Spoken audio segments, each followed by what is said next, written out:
देव जी से प्रश्न किया राजा परीक्षित ने। विदुर जी ने मैत्री जी से, गुरुदेव इतना सुंदर नाता जमाई ससुर का क्यों बैर हो गया इनका आपस में? कस्तम चराचर गुरुम निर्वैरम शांत विग्रहम आत्मा रामम कथम दृष्टि जगतो देवतम महत्। जगदीश्वर ये भगवान शिव शांत, किसी से बैर मानते ही नहीं, निर्वैर शांत मूर्ति भगवान महादेव, क्यों इनका अपने ससुर जी के साथ द्रोह हो गया था? विदुर जी सुनो, एक समय प्रजापतियों के यज्ञ में एक सभा चल रही थी जिसमें बड़े बड़े देवता, ऋषि, मुनि, किन्नर, ब्रह्मा जी और भगवान शिव भी बैठे हुए थे।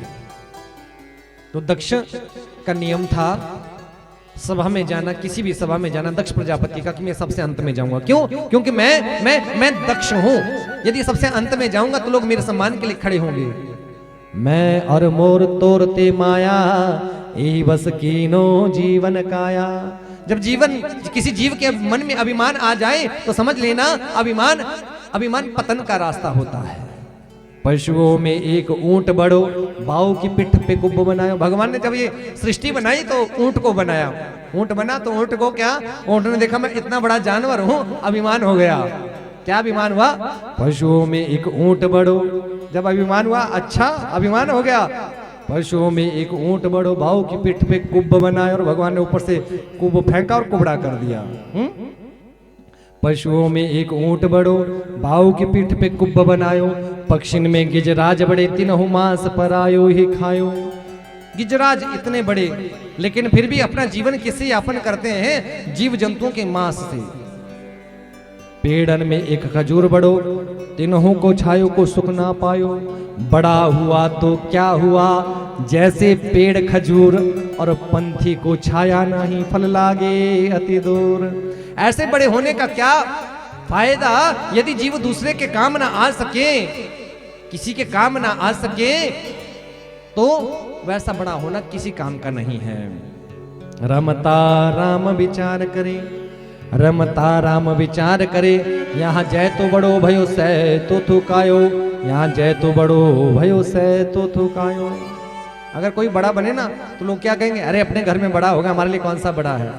ऐसा ही दक्ष के मन में एक अभिमान था, मैं दक्ष हूं, सबसे अंत में जाऊंगा, लोग मेरे सम्मान के लिए खड़े होंगे। जब जीव के मन में किसी चीज के लेकर के अभिलाषा, इच्छाएं बढ़ जाएं, अभिमान आ जाए कि मेरा ही सम्मान होना चाहिए, तो समझ लेना गड़बड़ हो रही है।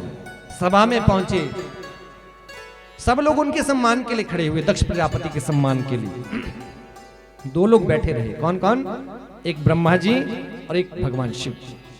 ब्रह्मा जी को देखा तो विचार किया दक्ष प्रजापति ने, ये तो मेरे पिता हैं, कोई बात नहीं, लेकिन एश में शिष्यताम प्राप्त है, ये मेरे, इन्होंने मेरा शिष्यत्व तो प्राप्त किया। क्यों? क्योंकि मेरे जमाई भी तो है ना। अगर मुझे दक्ष प्रजापति के नाते सम्मान नहीं देना चाहते हैं तो ससुर होने के नाते तो सम्मान देना चाहिए था ना, खड़े होना चाहिए था। लेकिन भगवान तो आंखें बंद करके बैठे हुए अपने इष्ट का आराधन कर रहे हैं। कहि त्रिलोचन गुण अभिरामा, कहि त्रिलोचन गुण अभिरामा, इष्ट देव मम बालक रामा, इष्ट देव मम बालक रामा। भगवान के इष्ट कौन है? महादेव के इष्ट कौन है? भगवान राम। आंखें बंद करके ध्यान कर रहे थे। दक्ष को लग रहा है मेरा अपमान हो रहा है। जब किसी व्यक्ति के अभिमान को ठेस लगती है तो उसका क्रोध चरम पर चला जाता है। क्रोध आया, इतना क्रोध आ गया कि अब भगवान को गालियां देना प्रारंभ कर दिया। प्रेतावासेषु घोरेषु प्रेतेर भूत गणिर्वृतः। अरे भूत प्रेतों से युक्त, रुंड मुंडों की माला पहन करके, चिता की भस्म को शरीर पर लगा करके कभी हंसता कभी रोता, ये शमशानी, ये शिव देखो मेरा अपमान कर रहा है। देखा कि आंखें फिर भी नहीं खुली तो और क्रोध आया। इतने से बात नहीं बनी तो भगवान शिव को एक शाप दे दिया। क्या शाप दिया? अयम तु देव यजन इंद्रोपेन्द्रादिविर्भव सहभागम न लभताम देवीर्देव गणाधमा। कि आज के बाद किसी भी यज्ञ में शिव के नाम की आहुति नहीं निकालेगा। जाओ शाप देता हूं। किसने दिया? दक्ष प्रजापति ने। भगवान शिव की आंखें खुलती है, अरे इतना कुछ हो गया, इतना अनर्थ हो गया, मुझे जाना चाहिए। दक्ष ने देखा जा रहे हैं, हंस रहे हैं। दोष पराया देख के चले हसंत हसंत, दोष पराया देख के चले हसंत हसंत, आपन याद न आवहि ताको आदिनांत। बोले शिव शंकर भगवान की। मुस्कुरा रहा है दक्ष प्रजापति, अरे अपने दोष को तो देख ले, क्या गलती कर दी है तूने। वहां पर कौन बैठे थे, नंदी आदि भी थे। नंदी ने देखा मेरे प्रभु का अपमान, शाप भी दे दिया। अरे दक्ष, तू क्या मेरे प्रभु को शाप देता है, जा मैं तुझे शाप देता हूँ। जिस मुख से तूने मेरे प्रभु की निंदा करी ना, एक दिन तेरे धड़ से ये मस्तक तेरा कट करके अलग हो जाएगा। कहाँ तो सभा चल रही थी, कहाँ लड़ाई का अखाड़ा बन गया। महादेव भी वहां से प्रस्थान कर जाते हैं और कहाँ ये सभा बर्खास्त हुई। सारे संसार में यज्ञ होना बंद हो गए। अत्यंत कोपः कटुका च वाणी, दरिद्रता च सुजनेषु वैरम। ध्यान देना, अत्यंत कोपः कटुका च वाणी, दरिद्रता च सुजनेषु वैरम। नीच प्रसंगा कुलहीन सेवा, चेन्नानि देहि नरक स्थितानाम। जिस जीव को बात बात पे गुस्सा आता हो, सबसे बात ध्यान में समझना कि 6 रास्ते बताए हैं जो नरक के द्वार हैं। जिस जीव के जीवन में ये कारण है तो समझ लेना वो नरकगामी रास्ता है। इसलिए अपने क्रोध को जीतना।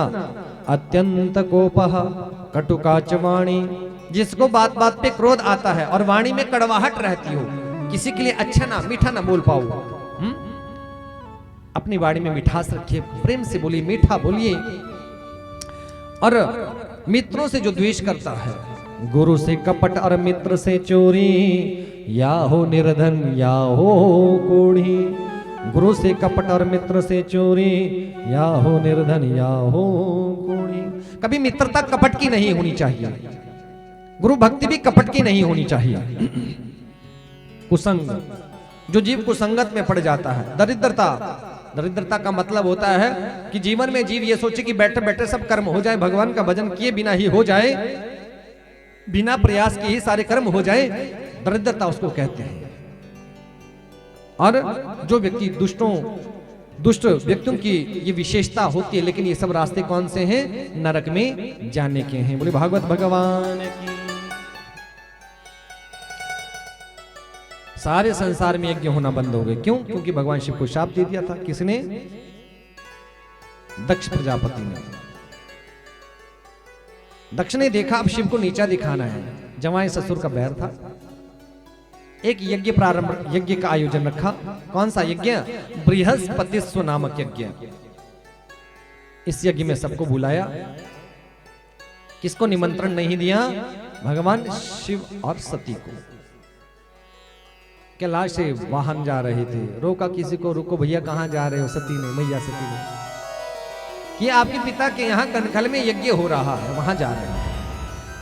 अच्छा, पिताजी के यहाँ यज्ञ हो रहा है, लगता है किसी को बताया होगा, हमें पता नहीं चला होगा, जाना चाहिए। सती सीधी किसके पास पहुंची? महादेव के पास। चलिए ना प्रभु, चलते हैं, पिताजी के यहाँ कनखल में यज्ञ हो रहा। नहीं सती, आव नहीं, आदर नहीं, नैनन नहीं स्नेह। आव नहीं, आदर नहीं, नैनन नहीं स्नेह। तुलसी तहा न जाइए जहां कंचन बरसे में है। तुलसी तहा न जाइए जहां कंचन बरसे में, जहां आपका सम्मान ना होना वहां जाना नहीं चाहिए। देवी सती, मैं आपके पिता जो है मुझसे बैर मानते हैं। एक बार सभा हो रही थी, उसमें हमसे बैर मान लिया, लड़ गए, मुझे शाप भी दे दिया। लेकिन बाल हठ राज हठ और हट कर लिया। किसने? मैया सती ने। कि नहीं प्रभु, जाना तो होगा, क्योंकि पिता के घर, गुरु के घर, मित्र के घर बिना बुलाए भी जा सकते हैं। आज महादेव ने बार बार समझाया कि देवी, आव नहीं, आदर नहीं, नैन नहीं स्नेह। तुलसी तहां न जाइए जहां कंचन बरसे में है। नहीं जाना चाहिए यदि लगे कि अपमान हो रहा हो। सती नहीं मानी। महादेव ने कहा, सती जा तो रही हो, लेकिन जाने का परिणाम ठीक नहीं होगा, दुष्परिणाम होगा। सती नहीं मानी। नंदी को साथ में भेज दिया गया। सती कनखल में महल में प्रवेश करती है तो केवल मात्र एक माँ ने बात की है। माँ तो माँ होती है ना, दुनिया में सब रिश्ते एक तरफ, सब रिश्ते एक तरफ, लेकिन वो माँ का प्रेम, माँ का वात्सल्य संसार में शायद कोई दे ही नहीं सकता। वो प्रेम, वो वात्सल्य, आपके जीवन में कोई पीड़ा रही होगी ना, कष्ट रहा होगा, लेकिन जो प्रेम और वात्सल्य उनका मिला हुआ संसार में आपको कोई दे ही नहीं सकता है। आज माँ सती जब उस कनखल में पहुंची ना, कनखल में पहुंची तो मैया ने कहा, अरे देवी, अरे सती की मैया ने कहा, तू क्यों आई? तेरे पिता ने बुलाया नहीं था। आज माँ का प्रेम देखी ना, माँ को तो चिंता हो रही थी, ये सती आ गई है तो न जाने क्या हो जाएगा, इसके पिता का क्रोध कहां तक चला जाएगा। बताओ ना माँ, पिताजी कहाँ है, मुझे उनसे मिलना है, क्यों हमें नहीं बुलाया? आज सती ने दौड़ लगा करके उस यज्ञशाला में प्रवेश किया जहां पर यज्ञ हो रहा था। जैसे ही राजा दक्ष प्रजापति ने सती को देखा, फिर से क्रोध आ गया, भगवान शिव को अनर्गल गालियां देना प्रारंभ कर दिया। सती क्यों आई तुम यहाँ पर? लगता है उस शिव के यहाँ कुछ खाने के लिए नहीं मिला, क्योंकि तुरुंड मुंडों की माला पहन करके चिता की भस्म लपेट करके इधर उधर भटकता रहता है। देवी सती ने जैसे ही भगवान शिव की निंदा को सुना, हे प्रभु, मुझसे गलती हो गई, मैंने आपकी आज्ञा की अवज्ञा करी, मुझसे गलती हो गई, मुझे क्षमा कीजिए ना। लेकिन इन कानों ने आपकी निंदा को सुन लिया, अब इन प्राणों का कोई मतलब नहीं रह जाता। आज भगवान शिव का ध्यान करते करते सती ने वही अपने शरीर को योगाग्नि में प्रवेश करके और उसी यज्ञ कुंड में, और क्या देखा था सती ने जहां यज्ञ हो रहा था कि सबके नाम की आहुति निकली हुई थी, लेकिन महादेव के नाम का यज्ञ शेष नहीं था। सती को क्रोध पे क्रोध आ रहा था, योगाग्नि में प्रवेश किया, यज्ञ कुंड में छलांग लगा दी और वहां तो हाहाकार मच गया। सती ने यज्ञ कुंड में छलांग लगा दिया। नारद जी ने कैलाश में कहा, महादेव आप तो यहाँ बैठे हैं, वहां अनर्थ हो गया है। मैया सती ने यज्ञ कुंड में छलांग लगा दिया। भगवान शिव को क्रोध आता है, उन्होंने मस्तक से एक जटा को निकाला, भूमि पर पटका, एक वीरभद्र नामक गण को उत्पन्न किया। वीरभद्र जाओ कनखल में जाकर के यज्ञ का विध्वंस कर दो। आज एक नवीन ऊर्जा के साथ वो वीरभद्र कनखल के प्रस्थान करते हैं। उस यज्ञ का विध्वंस करने के लिए आज वायु वेग से महादेव ने भी कनखल के लिए प्रस्थान किया। सती को देखा अग्नि में जल रही है, सती के उस शरीर को अपनी गोद में उठाया। सती की कुछ सांसें चल रही थी, सती के उन श्वासों को और सती के उस स्वरूप को देख करके भगवान शिव के नेत्रों में आंसू आ जाते हैं। आज सती की अंतिम सांसें चल रही थी, भगवान के दर्शन की, महादेव के दर्शन की। महादेव मुझे क्षमा करना महादेव, मैंने आपकी आज्ञा की अवज्ञा करी, आज्ञा नहीं मानी, जिसका परिणाम ये हुआ। हे प्रभु कृपा करना, मैं अपने प्राणों को त्याग रही हूँ, अब जब मेरा पुनर्जन्म होना तो ऐसी कृपा करना कि आपके चरणों की दासी बन करके पुनः मुझे आपके चरणों की सेवा का मौका मिले। आज भगवान का शिव का ध्यान करते करते करते करते माँ सती ने अपने प्राणों का त्याग कर दिया। भगवान शिव आज सती के उस पार्थिव शरीर को लेकर के एक पर्वत से दूसरे पर्वत पर, दूसरे से तीसरे पर्वत पर भटक रहे हैं। आज मन की पीड़ा का कोई वर्णन नहीं कर सकता है। किसी अपने को खोना किस पीड़ा को देने वाला होता है, जीवन में कोई इसका वर्णन नहीं कर सकता है। आज भगवान शिव सती के उस पार्थिव शरीर को लेकर के इधर से उधर रो रहे हैं, नेत्रों में अश्रुधारा है। उधर कनखल में वीरभद्र ने यज्ञ का विध्वंस कर दिया। यज्ञ में जितने लोग बैठे थे सबको भगा दिया, किसी को मार दिया और यज्ञ के मुख्य यजमान का शीश काट करके यज्ञ कुंड में स्वाहा कर दिया। यज्ञ कुंड में स्वाहा कर दिया। देवताओं को चिंता हो गई, यदि महादेव के हाथों में ये सती मां सती का पार्थिव शरीर रहा ना तो इनका क्रोध बढ़ जाएगा और प्रलय आ जाएगी। भगवान विष्णु का ध्यान क्या ही, नारायण कृपा कीजिए ना, भगवान के हाथों से मां सती के इस पार्थिव शरीर को दूर कीजिए ना। सुदर्शन को आदेश दिया, सुदर्शन ने जाकर के भगवान शिव के हाथों से मां सती के उस शरीर को शत विक्षत करना प्रारंभ कर दिया और भगवान शिव के हाथों से मां सती के उस शरीर को अलग कर दिया गया। बोले शिव शंकर भगवान की, बोले शिव शंकर भगवान की, बोले शिव शंकर भगवान की जय हो। फिर किसी प्रकार से भगवान शिव के क्रोध को शांत कराया गया। जहां मां का मन टूटा, मां सती का मन टूटा, वो कौन सा स्थान है? आप हरिद्वार में जाते हैं, ऊपर पहाड़ी पर आपको मनसा माता का मंदिर मिलता है। वहां पर माता सती का मन टूटा था, तो वो स्थान कौन सा पड़ा? मनसा देवी। जहां माता की चोटी गिरी चंडी माता, जहां माता की चरण गिरी चिंतपूर्णी, जहां भगवती जिब्बा गिरी ज्वालामुखी, जहां माथे की बिंदिया गिरी तारा देवी, जहां माता का वक्षस्थल गिरा वैष्णो देवी, जहां पर माता का शरीर गिरा वो नगर कोटी मैया, जहां जहां माता के शरीर के अंग गिरे वहां वहां शक्तिपीठ स्थापित हुए। ऐसे ऐसे 51 शक्तिपीठ स्थापित हुए। बोली जगदम्बा मैया की जय हो। चिंता ये हो गई कि अब यज्ञ कैसे पूरा हो, क्योंकि यज्ञ के मुख्य यजमान की तो मृत्यु हो चुकी थी। फिर एक बकरी का सिर लाया गया, दक्ष के धड़ पर लगाया गया और फिर जाकर के बृहस्पतिस्व नामक यज्ञ संपूर्ण किया गया।